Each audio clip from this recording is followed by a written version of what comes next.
ጅንጀናው ዲሲ ውስጥ ፈረንጆችና አበሾች የሚያዘወትሩት ሬስቶራንት አለ። ካጠገቡ የሶማሌ ሬስቶራንት ተከፍቷል። ኢትዮጵያ ሲፈርድባት አሜሪካ ውስጥ እንኳን ከሶማሌ ጋር ትጎራበታለች። ክፍሉ ውስጥ የተለያዩ ፊቶች ይታዩኛል። ጭው ያለ ፊት፣ ከእንቅልፍ ጋር የተቆራረጠ ፊት፣ እናቱን የናፈቀ ፊት፣ ዶላር ወደ አገር ቤት በመላኩ የተከዘ ፊት፣ ዶላር ወደ አገሩ በመላኩ የኮራ ፊት፣ ወሲብ የጠማው ፊት፣ መከራ የተተየበበት ፊት፣ ለማበድ ያቆበቆበ ፊት፣ ስንቱን አሳለፍኩት ስንቱን አሰብኩት ፊት ወዘተረፈ ፊት ክፍሉን ሞልቶታል። በዚህ መካከል የወይን እሸት በደስታና በፈገግታ የተለኮሰ ፊቷን ይዛ ብቅ ባትል ምን ይውጠን ነበር። አንተ ወደ አገር አትመለስም አለች ይዛው የምታልፈውን ትሪ ጠረጴዛችን ላይ አኖራ እየሳመችኝ። ወዲያው ካጠገቤ ወደ ተቀመጠው ሰውዬ ዞራ ቢል ቮድካ ልጋብዝህ አለችው። ቢል ያለችው በላቸውን ነው። በላቸው አልኮል በደረሰበት እንዳይደርስ ሐኪም ከልክሎታል። ግን ወይኔ ጋብዛው ማንም ቢላል እንኳን ቮድካ የግራዋና የጡት አስትል ቅጠል ደባልቃ ብትጋብዘው እምቢ ማለቱን እንጃ። የወይኒ ፈገግታ የሐኪም ትእዛዝ ያስረሳል። የወይኒ ፈገግታ በቮድካው ውስጥ ያለውን አልኮል ያረክሳል። ደስታውን አልችለውም አለ የቀድሞው ሻለቃ በላቸው። ደስታውን ካልቻልክማ እኔ በሸክም አግዛሃለሁ አለው ካጠገቡ ቁጭ ብሎ ቢራ የሚጠጣው ድምፃዊ ፋኑኤል። ወይኒ ሳቀችለት። ሻለቃው ፋኑኤልን ገላመጠው። ሁለቱ ወንዶች የወይኒን ትኩረት ለማጥመድ ሲሻሙ እያየሁ እዝናናለሁ። ሻለቃ በላቸው የቀድሞ ሰራዊት መኮንን ነው። ሶማሊያ ኢትዮጵያን በወረረች ጊዜ ዘምቶ ጀብድ መፈጸሙ በታጠቅ መጽሔት ሳይቀር ተተርኮለታል ይባላል። እሱ ሲተርከው ግን በጣም ያጋንነዋል። ሲያቀብጣቸው ቀን ሲጎልባቸው ሊወሩን ቃጡ። በመጀመሪያ ለማስጠንቀቅ ያክል ኦጋዴን ላይ 700,000 ጦር ፈጀውባቸው። እምቢ ሲሉ እስከ ሞቃዲሾ ድረስ በታንክ አባረርኳቸው። መንግስቱ ኃይለ ማርያም ደውሎ በቃ አንተና ታንክ ረፉ፣ ሶማሌዎችም ለዘር ይትረፉ ብሎ ተማጸነኝ። የለም ዚያድ ባሬንና አገልገሎቹን ባህር ውስጥ ሳልደፍቃቸው አልመለስም ብዬ እስከ አፍሪካ ውቅያኖስ ድረስ አሰደድኳቸው። ህንድ ውቅያኖስ ማለት ነው። ለህንድ ማን ሰጣት? አፍሪካ ውቅያኖስ አልኩህ በእጄ። ከዛ መንጌ ባድራጎቴ መናደዱን ሰማሁ። ይህ ጠሞዝ ባሪያ ትእዛዙን ባለመፈጸሜ ዋጋዬን ሊሰጠኝ ነው ብዬ በታንኬ የአሳጥማጅ ጀልባ ለውጬ እልም አልሁ። አመጣጤ ወደ ኩባ ነበር። አውሎ ነፋስ ወደ ኢምፔሪያሊስቱ አሜሪካ ገፋኝ።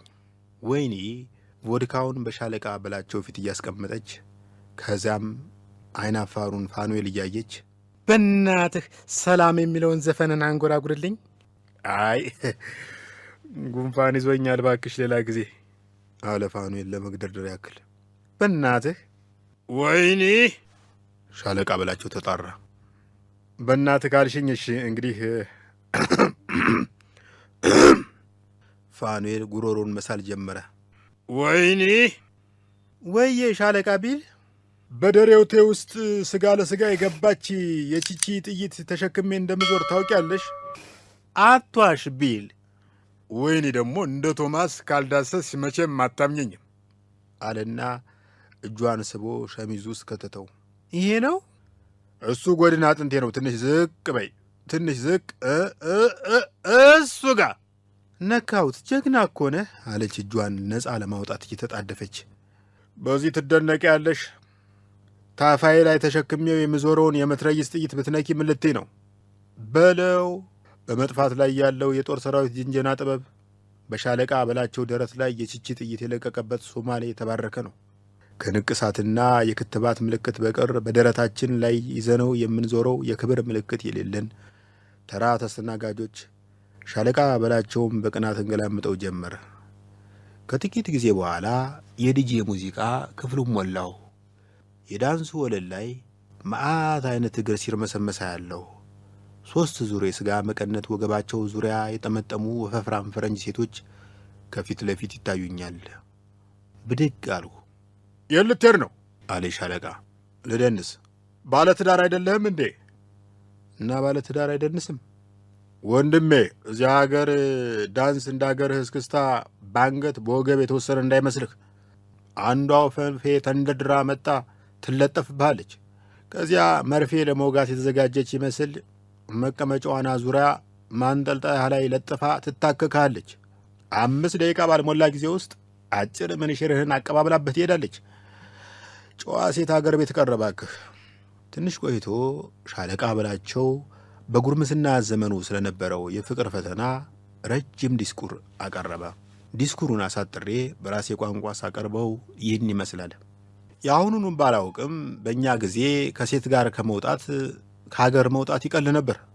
ጎረምሳ ያለው የመጀመሪያ ፍቅሬን ለመሳም የከፈልኩትን መስዋዕትነት በሰሜን ድንበር አካባቢ ብከፍለው ኤርትራ ትገነጠልም ነበር። ትዝ ይለኛል፣ ለምወዳት ልጅ አምባር ለመግዛት ፈልጌ ከአባቴ 10 ብር ሰረኩ። አባቴ እንዴት ከእኔ ከድሃው ላይ 10 ብር ጨክነ ሰረክ ብሎ ምርር ብሎ ካለቀሰ በኋላ የ20 ብር በርበሬ ገዝቶ አጠነኝ። በጊዜው ጎረቤት ለወጥ መስሪያ የሚሆን እፈይ በርበሬ አበድረኝ ስትለው የለኝም የሚልህ፣ ልጄን ላጥንበት ነው ስትለው 1 ቁና ማረቆ በነጻ ያበረክትልሃል። ከወላጆችህ ጭካኔ ተርፈህ እንሶስላ የሞቀ ፊት ይዘህ ጅንጀናን ትቀጥላለህ። ሲፈርድብህ ልጅቷ ወንድም ይኖራታል። እግዚአብሔር አንዲት ቆንጆ ሴት በፈጠረ ቁጥር አብሮ ቀናተኛ ወንድ ለምን እንደሚፈጥር አይገባኝም።